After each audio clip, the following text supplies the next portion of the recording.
I got to redefine what ambition and drive looked like for me.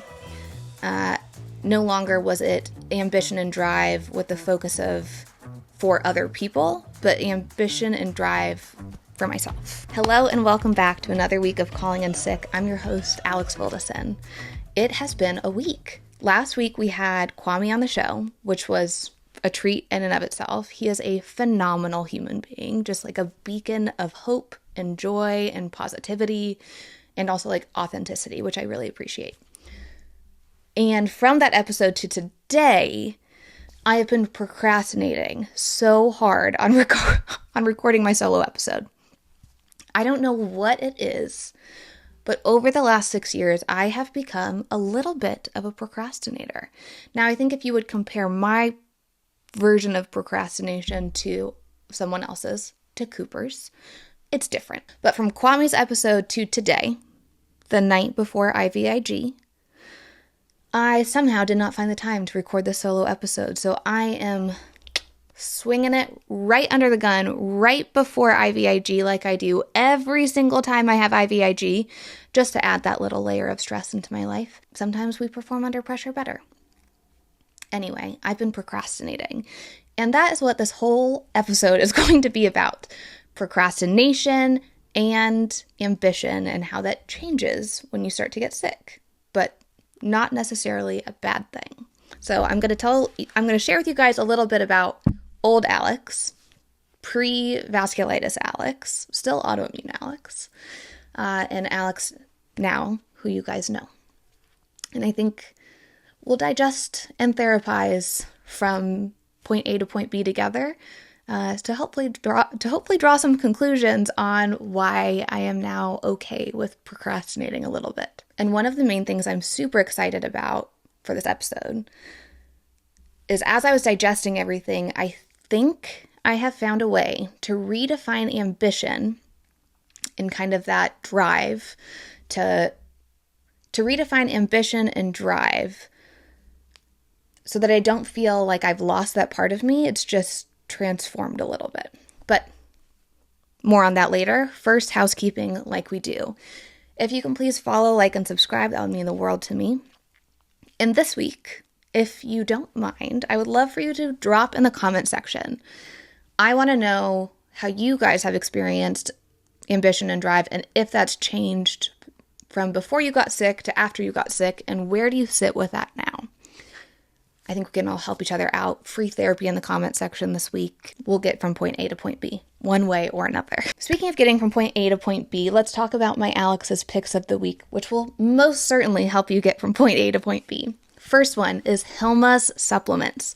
I'm doing a partnership with them right now, so if you guys have not yet and are in the market for supplements, go to their website, use my code Alexandra20, you get 20% off on anything. The one supplement that I love the most from them is their dairy and gluten enzyme supplement.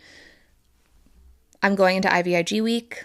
I treat myself, meaning I eat approximately 5 to 8 bags of goldfish every single day that I get IVIG, which is 4 days in a row now, not 5. Woo! Small wins. But goldfish obviously have both gluten and dairy, so to avoid the atrocious stomach issues I will have from that, I just take my Hilma supplement 20 minutes before I start snacking. Way better.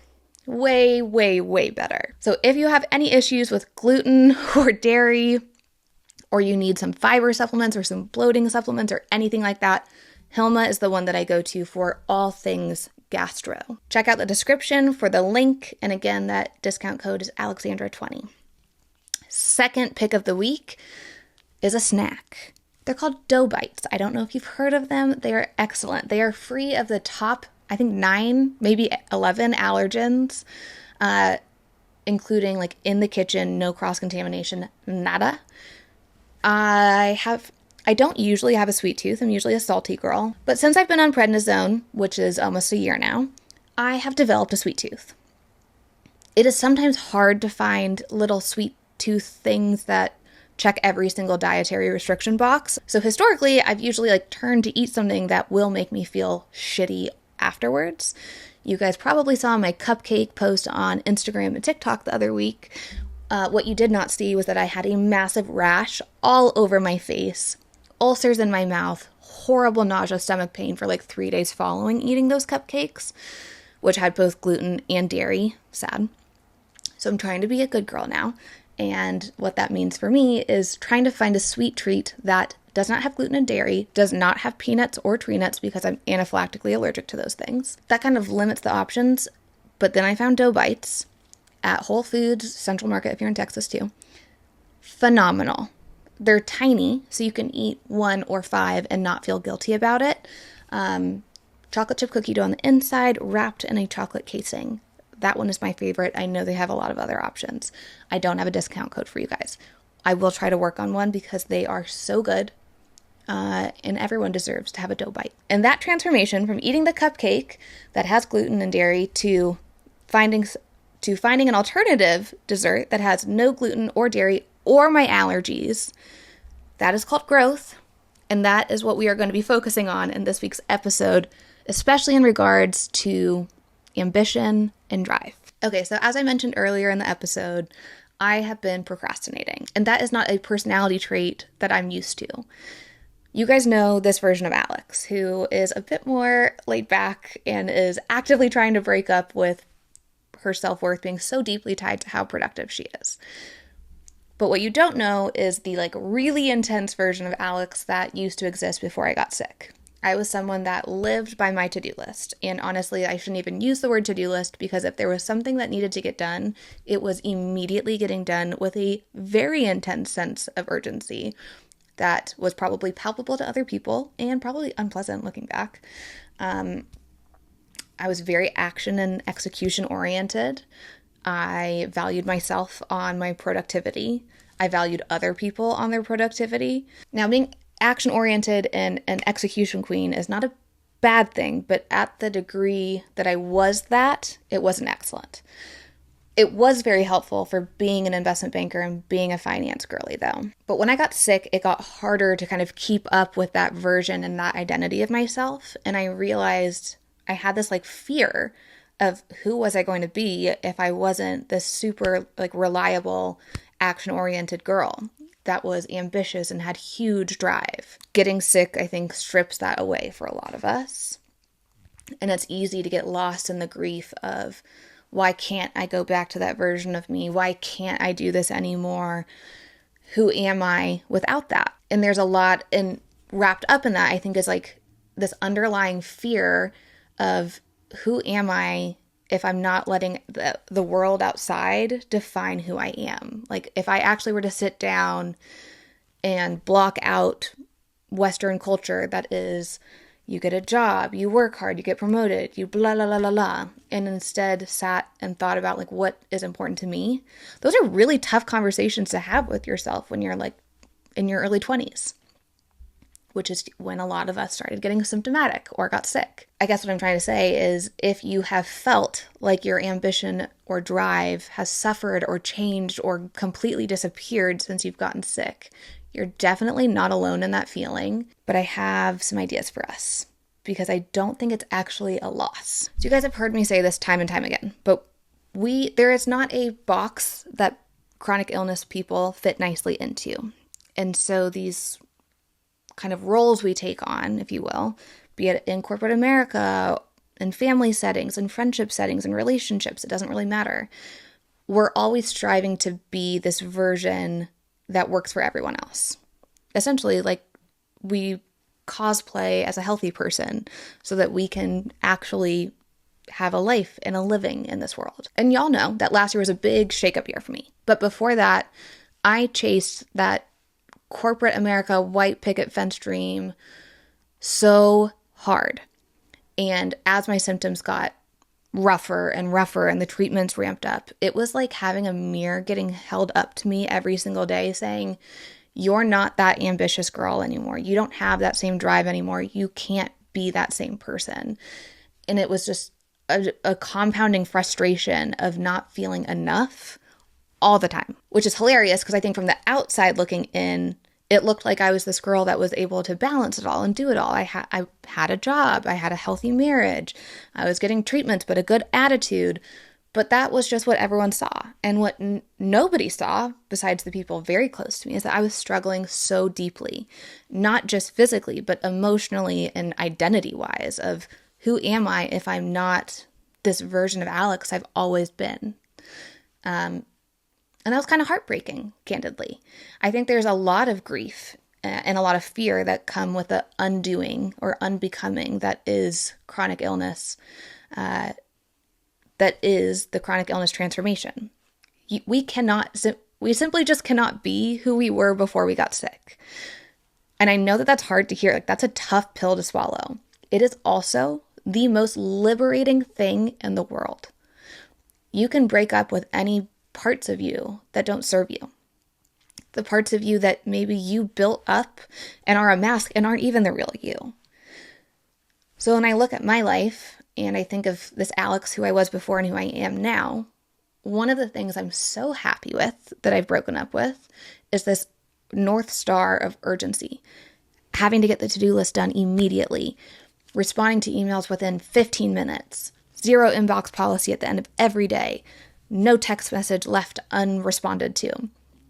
Fuck that. That is so much pressure, so much noise. I'm balancing a lot. Urgency, I have unsubscribed to. I am okay and have given myself grace with the whole concept of I will get to it when I get to it, and when I get to it, that is the right time. And of course, there are certain things that whole ideology cannot apply to, like work commitments perhaps, or if someone is reaching out in an SOS situation, take that all with a grain of salt. Still, some things require urgency. But there's so many things in our day-to-day lives that don't require that urgency that I think our modern world kind of pushes us to think should have urgency. So that for me has been one of the biggest and most freeing aspects of changing how I define ambition and drive post-diagnosis and in the midst of all of the symptoms. And to double down on that, the catalyst for the unbecoming of this part of my life, strangely enough, was when I lost my job. Like I said earlier, I was trying to fit into that box, be this perfect employee. My job had requirements for travel, for being in the office, for networking in person, the amount of hours I would work in a week, my brain capacity to actually execute on things, how many projects I could juggle at the same time. It was so much. It's a lot for any person, healthy or not. It's a lot for even a healthy person.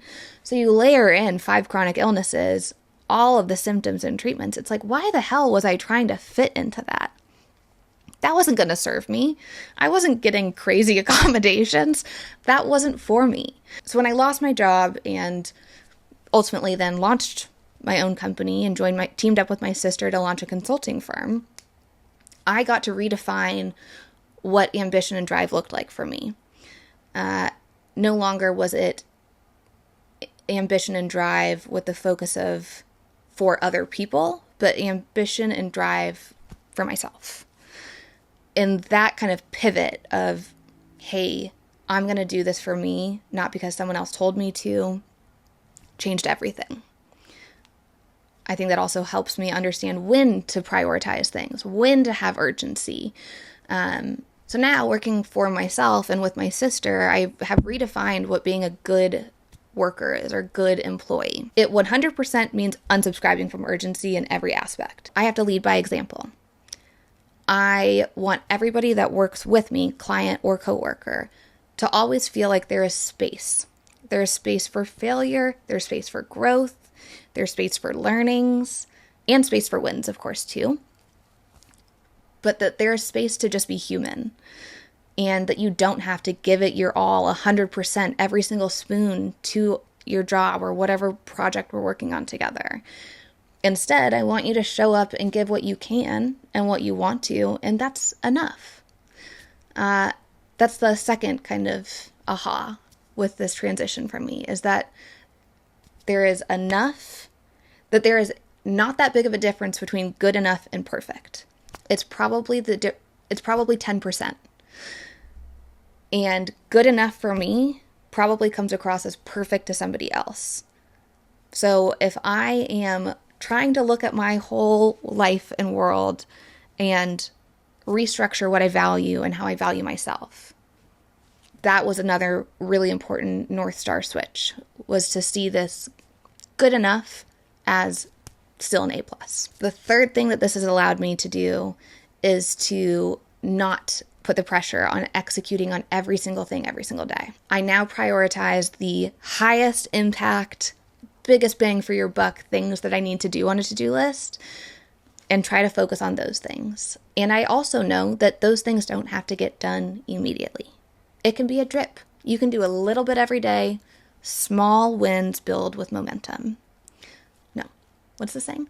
Small wins build momentum. Okay, so I know that all of that is truly about just work, ambition and drive in regards to work. And life is way, way more than that. The Europeans have it right. We work to have a living, not live to have work. However, I am an entrepreneur, so my work and my life bleed together in almost every single way, and I'm not quite sure how to separate that out, or even if I should. And thankfully, I have an amazing partner, St. Cooper, who supports that and knows that this is how we're managing it right now, and that's good enough, and that's great. But I think what I have been able to extrapolate out of the work, ambition, drive, transformation mindset that I've had and put into other parts of my life is that living with intention is better than living quickly, trying to get to the milestones, trying to just, make different things happen. It's so strange to stop and be slow and be soft in a world that does not give value to those kind of characteristics. But boy, does it feed your soul and does it give back to who you are and your identity to be able to take that step back, to know that you're not behind because you're not trying to keep up with the Joneses and be on this fast-tracked urgency path to living. Instead, you're allowing yourself to just become and to evolve. And that, to me, is way more beautiful than having a zero inbox at the end of the day. And I think some of those lessons or learnings can also be pulled into chronic illness disease management. It's so easy to slip into the pattern of, I need answers right now because I'm scared. I also want to feel better.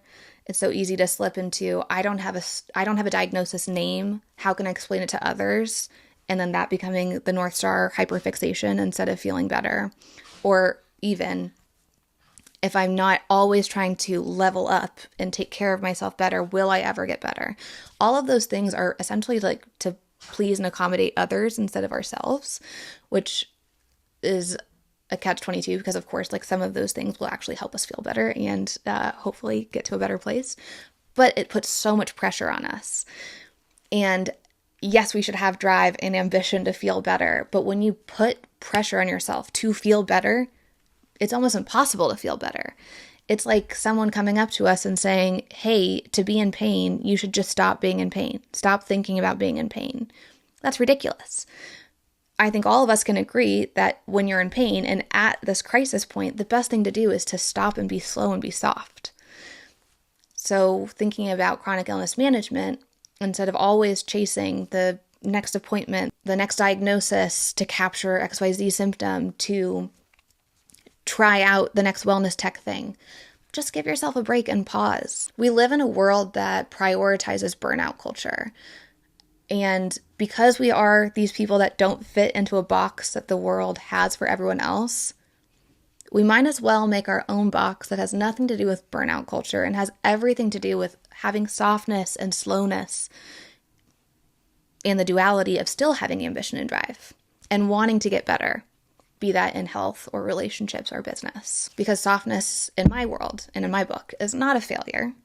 It very much is wisdom and it is growth. So I don't know if I necessarily have a bow to wrap everything up with this week. I am in this time where I am trying to strip away that identity from myself. Hold on to the parts that I like, throw away the parts that I don't like, know that I'm still ambitious and that I still have so much drive, but it looks different because I'm chronically sick.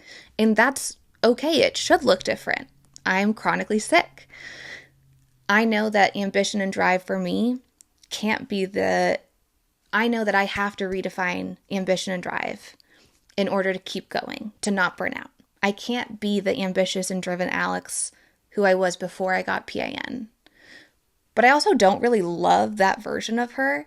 I really like this version of me. So this new version of ambition and drive, of loving myself to know that my self-worth is more than what others think about me. And because my brain is brained out right now, my one brain cell segment, let's go. I am obsessed, hyper-fixated, some may even say, on this TV show. I watched all 3 seasons in 5 days. Love on the Spectrum on Netflix. Oh, like a hug for your nervous system. It is such a good, happy, refreshing, just pure kind of show. Each season follows 5 or 6 different people that are neurodivergent. And it's them entering the dating world and exploring this whole new chapter in their life. And they're doing it scared. I think in season 1, you see a lot of these individuals terrified to get out of their routine, to try something new, to put themselves into this really vulnerable space to open up their heart and have all parts of themselves seen by somebody else without the fear of being judged.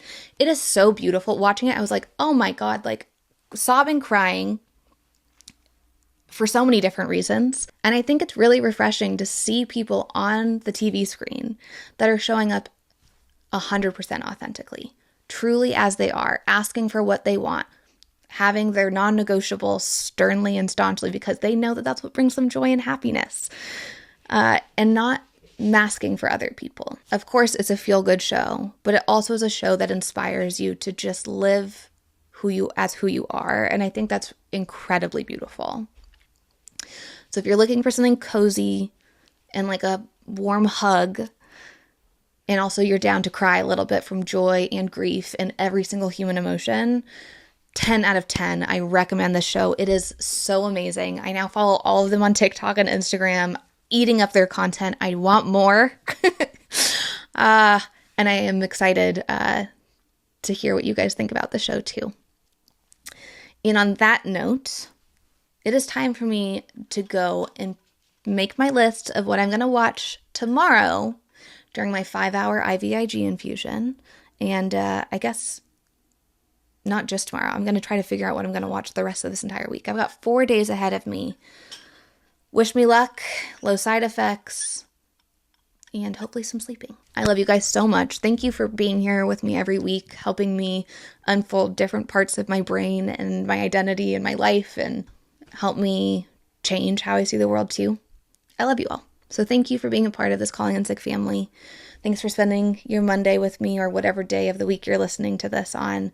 And I will see you guys next week. Thank you for calling in sick. And that's a wrap. Thank you so much for joining me for another week of Calling in Sick. As a reminder, I would love for y'all to like, follow, subscribe, save, share with a friend, do all of the things.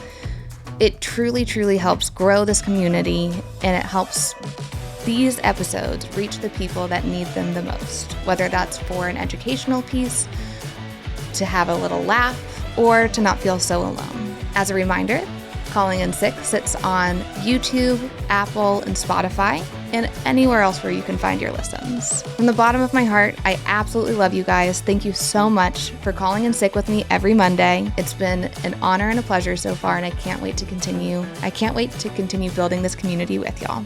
Love you.